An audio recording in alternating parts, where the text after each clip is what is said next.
Olá, quinto ano, tudo bem com vocês?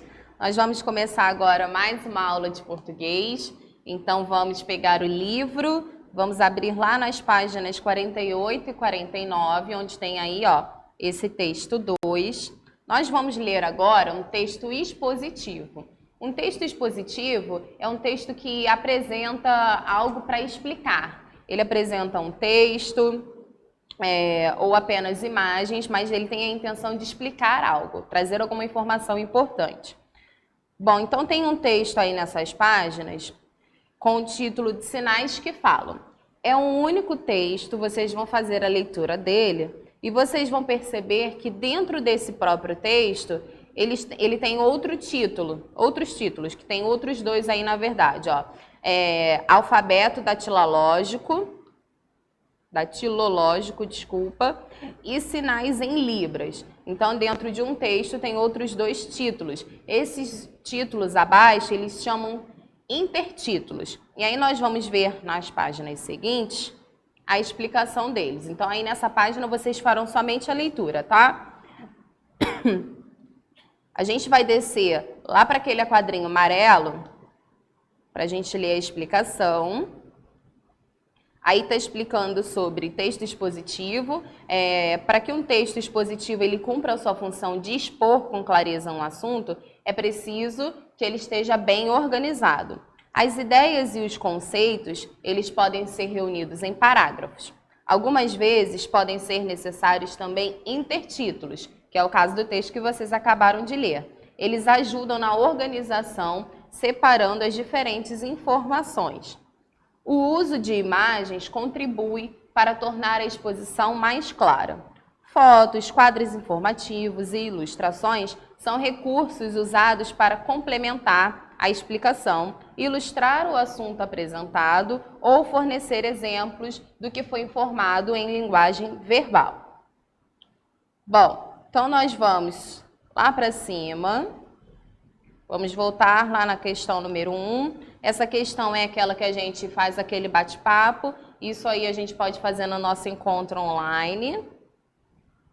Aí vamos para a questão número 2. Observe como o texto foi organizado. Aí na questão A, há quantos parágrafos? Então vocês vão voltar lá no texto e contar quantos parágrafos tem.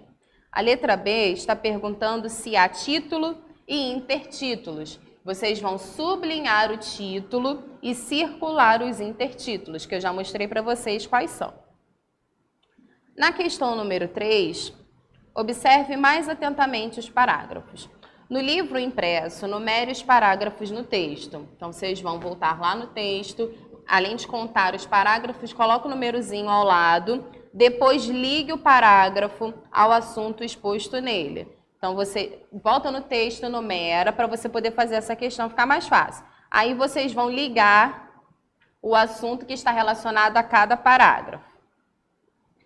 E na questão da letra B, vocês vão marcar, assinalar as afirmações corretas de acordo com o que você observou.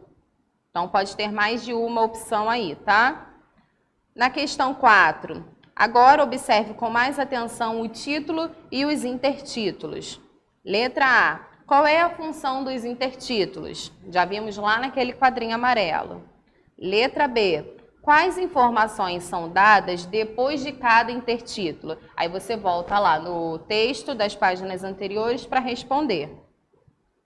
Na questão número 5. Na organização desse texto expositivo também foram usadas imagens. Letra A. Assinale os tipos de imagens que acompanham o texto. Então, você vai marcar aí se são fotografias, pinturas, quadros informativos ou ilustrações. Na letra B, vocês vão responder para que servem essas imagens. Também vimos neste quadrinho amarelo. Embaixo do quadrinho, de olho na língua. Na questão 6, está pedindo para reler a frase. Tudo isso falado com as mãos e com expressões faciais e corporais. Aí está perguntando, por que foram usadas aspas em falado? E aí termina nessa questão 7, é uma atividade interativa que tem para a gente fazer, mas a gente também vai fazer essa atividade no nosso encontro online, ok? E aí nós finalizamos essa aula. nós vamos fazer a correção e tirar dúvidas no nosso encontro e fazer essa atividade interativa. Até lá, um beijo para vocês.